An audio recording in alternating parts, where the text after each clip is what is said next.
शादी के 40 साल बाद आज उन्होंने बातों बातों में किसी बात से नाराज होकर सबके सामने कहा कि तूने आज तक किया ही क्या है, सिर्फ घर पे खाना बनाना और बच्चों को संभालना। वैसे भी आजकल बच्चे भी तुम्हारी बात कहाँ सुनते हैं, वो अपने मन की ही तो करते हैं। इतने सालों में तूने उनको कुछ नहीं सिखाया, तभी इतने बिगड़ गए हैं दोनों बच्चे। अपने पति की ऐसी बात सुनकर आज पूरी रात मीना को नींद नहीं आई। मीना सोचती रही, रोती रही कि सच में मैंने आज तक किया ही क्या है। अगर मैंने आज तक इस घर के लिए सच में कुछ नहीं किया तो अब मेरा यहाँ रहने का कोई मतलब नहीं। कहाँ जाना है पता नहीं, मगर बस अब और नहीं। ये सोचते हुए मीना ने अपने पति विक्रम को एक चिट्ठी लिखी। उसमें उसने लिखा कि मैंने आज पूरी रात सोचा कि तुम शायद सही कह रहे थे। आज तक मैंने किया ही क्या है। कौन हूँ मैं, क्या है मेरी पहचान। चाहती थी मैं आसमान में उड़ना, मगर उड़ने से पहले ही मेरे पंख काट दिए गए। सपना देखने से पहले ही सपना तोड़ दिया गया। बाबा ने कहा शादी की उम्र बीती जा रही है, मुझसे पूछे बिना ही मेरी शादी करवा दी गई। बाबा का तो मानो बहुत बड़ा बोझ उतर गया। ससुराल में मेरे लिए हर कोई अजनबी था, मगर माँ ने सिखाया था कि अब यही तुम्हारी दुनिया है, यही तेरे अपने। अब से इन सबको ही तुम अपने माँ, बाबा और भाई बहन समझना। पति तेरे लिए परमेश्वर है, इनकी कही कोई बात मत टालना। सबको प्यार दे के अपना बना लेना। माँ की बात मानकर मैंने सबको अपना बनाया। मुझे क्या पसंद था और क्या नापसंद, इसके बारे में कभी सोचा ही नहीं। सुबह को आपकी कॉफ़ी और नाश्ता, बच्चों का लंच बॉक्स, बाबा की डायबिटीज़ की दवाई, नाश्ता, माँ के घुटनों के तेल की मालिश, आपका टिफ़िन, मार्केट जाना, शाम की खाने की तैयारी करना, माँ को इलाज के लिए बार बार अस्पताल ले जाना, बच्चों को पढ़ाना, उनकी शैतानी बर्दाश्त करना, आपके दोस्त मेहमान बनकर अचानक आ जाएं तो उनके लिए खाना बनाना। बस इतना ही तो किया मैंने, और क्या किया। इसलिए अब मुझे कुछ और करना है। अब मैं जा रही हूँ, ये तो नहीं जानती कहाँ, मगर मुझे जाना है।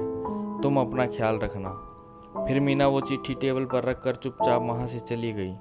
सुबह होते ही बाबूजी अपनी दवाई, नाश्ता और अखबार के लिए बहू को आवाज़ देने लगे। उसके साथ माँ भी अपने घुटने की मालिश के लिए बहू को आवाज़ देने लगी। बच्चे भी माँ हमारा टिफ़िन, हमारा नाश्ता कहाँ है, आज माँ कहाँ चली गई। बाहर इतना शोरगुल सुनकर उसके पति की भी आँख खुल गई। क्या हुआ पूछता हुआ वो बाहर आया। इतना शोर क्यों मचा रखा है सुबह सुबह। पापा देखो ना, माँ कहीं नहीं दिख रही। हमको कॉलेज जाने में देर हो रही है, अभी तक नाश्ता भी नहीं किया।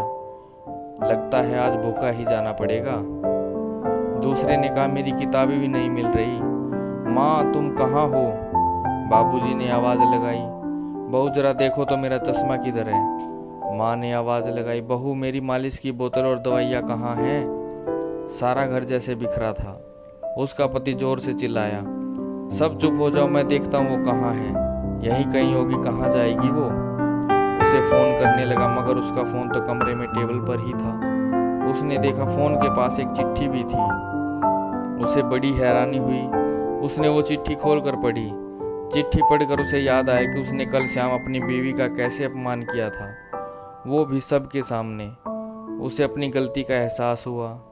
वो उससे माफ़ी मांगना चाहता था, मगर कैसे, उसका कोई अता पता नहीं था। उसने उसके मायके और उसकी सहेलियां सबको फ़ोन करके पूछा, मगर किसी को नहीं पता वो कहाँ है, किधर है, किस हाल में है। मगर मीना अपने मायके में ही थी। जानबूझकर उन लोगों ने विक्रम से झूठ बोला कि वो घर पर नहीं है, ताकि उसे अपनी गलती का एहसास हो। फिर 3 दिन बाद विक्रम मीना के मायके गया तो वहाँ मीना को देखकर वो खुश हो गया। सबसे पहले विक्रम ने सबके सामने मीना से अपनी गलती की माफ़ी मांगी और वापस घर चलने को कहा। औरत का दिल तो वैसे भी बड़ा होता है, इसलिए वो अपने परिवार को कैसे अकेला छोड़ देती। मीना ने विक्रम को माफ़ कर दिया और वो अपने पति के साथ घर चली गई। घर में सब लोग भी बहुत खुश हुए। अब सब मीना की काम में मदद भी करने लगे थे। अब सारे काम का बोझ सिर्फ मीना पर नहीं था, अब उसे भी थोड़ा आराम मिल रहा था। बच्चे भी अपनी माँ के काम में मदद करने लगे थे और अपनी माँ का सम्मान भी करने लगे थे। अगर मेरी स्टोरी आपके दिल को छू गई हो तो मुझे फॉलो ज़रूर करें। धन्यवाद। पेज को लाइक करें, शेयर करें और सब्सक्राइब करें।